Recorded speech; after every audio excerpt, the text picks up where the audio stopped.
ये आकाशवाणी पटना का विविध भारती केंद्र है। अब आप खालिद रशीद से विशेष चुनाव बुलेटिन सुनिए। भाजपा और जदयू सहित एनडीए के घटक दलों के बीच सीटों के बंटवारे को लेकर बातचीत जारी है। आज कोई निर्णायक फैसला होने की संभावना जताई जा रही है। ताजा जानकारी के अनुसार अपराह्न बाद बीजेपी कोर कमेटी की बैठक होगी, जिसमें गठबंधन के सहयोगी जदयू, लोजपा रामविलास, हिंदुस्तानी अवाम मोर्चा सेक्युलर और राष्ट्रीय लोक मोर्चा के साथ सीट बंटवारे के मुद्दे पर अंतिम निर्णय लिया जा सकता है। इससे पहले इस समय भाजपा के बिहार प्रभारी विनोद तावड़े के आवास पर एक महत्वपूर्ण बैठक हो रही है। बैठक में भाजपा के क्षेत्रीय संगठन मंत्री नागेंद्र कुमार, उप मुख्यमंत्री सम्राट चौधरी, केंद्रीय मंत्री नित्यानंद राय समेत कई वरिष्ठ नेता भाग ले रहे हैं। भाजपा के वरिष्ठ नेता और पूर्व सांसद रामकृपाल यादव ने कहा है कि एनडीए परिवार में सीट बंटवारे को लेकर कोई गतिरोध नहीं है। उन्होंने कहा कि पार्टी के वरिष्ठ नेता सभी घटक दलों की इच्छाओं को ध्यान में रखते हुए जल्द ही सीटों के साथ ही उम्मीदवारों के नाम भी तय कर देंगे। कुछ समस्या है जिसके निदान के लिए सारे वरिष्ठ नेता एनडीए के बैठे हैं और मुझे पूरा भरोसा है कि आज से कल तक सब कुछ साफ हो जाएगा। मैं एनडीए इंटैक्ट होकर के, एक साथ होकर के सामने वाला जो हमारे विरोधी हैं उनको परास्त करेंगे।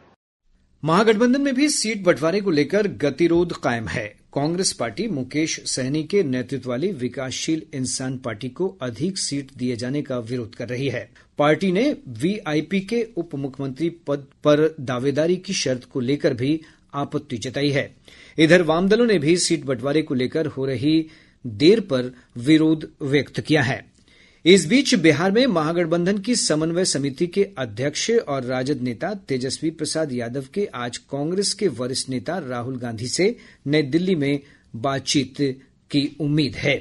वहीं राजद अध्यक्ष लालू प्रसाद और पूर्व मुख्यमंत्री राबड़ी देवी भी महागठबंधन के वरिष्ठ नेताओं के साथ बैठक के लिए नई दिल्ली रवाना हो गए हैं। राजद के वरिष्ठ नेता तेजस्वी प्रसाद यादव ने कहा है कि महागठबंधन में सीटों को लेकर कोई विवाद नहीं है।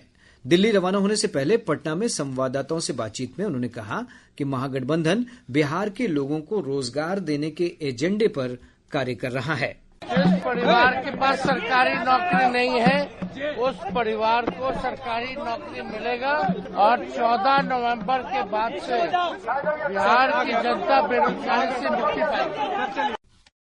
कांग्रेस के वरिष्ठ नेता अखिलेश प्रसाद सिंह ने कहा कि महागठबंधन में सीटों का बंटवारा लगभग हो चुका है। उन्होंने कहा कि 1-2 दिन में सब कुछ घोषित हो जाएगा। सीट बंटवारा प्रायः हो चुका है, लेकिन अंतिम समय में जो टीदिंग प्रॉब्लम रहता है वो सब पार्टी में, एनडीए में भी है, इधर भी रहता है, लेकिन 1 से 2 दिन में सब घोषणा हो जाए। पूर्णिया से निर्दलीय सांसद राजीव रंजन उर्फ पप्पू यादव ने महागठबंधन के घटक दलों के बीच सीटों के बंटवारे पर जारी गतिरोध पर अपनी प्रतिक्रिया में कहा कि गठबंधन का जीतना महत्वपूर्ण है। उन्होंने कहा कि गठबंधन में शामिल दल छोटे हों या बड़े, सभी का सम्मान होना चाहिए। गठबंधन धर्म सर्वोपरि है। छोटा गठबंधन पार्टी हो या बड़ा, गठबंधन महत्वपूर्ण है। बिहार की जनता महत्वपूर्ण है, बिहार महत्वपूर्ण है और इंडिया गठबंधन को जीतना महत्वपूर्ण है। सीट महत्वपूर्ण नहीं है। बिहार का चुनाव जनता के लिए होगा और गठबंधन का सम्मान सर्व। बिहार विधानसभा चुनाव के लिए असदुद्दीन ओवैसी की पार्टी एआईएमआईएम ने उम्मीदवारों की पहली सूची जारी कर दी है। पार्टी ने 16 जिलों की 32 विधानसभा सीटों पर चुनाव लड़ने की घोषणा की है। चुनाव आयोग ने विधानसभा चुनाव में मतदान प्रतिशत बढ़ाने को लेकर खेल और कला जगत से जुड़ी हस्तियों को स्टेट स्वीप आइकन बनाया है।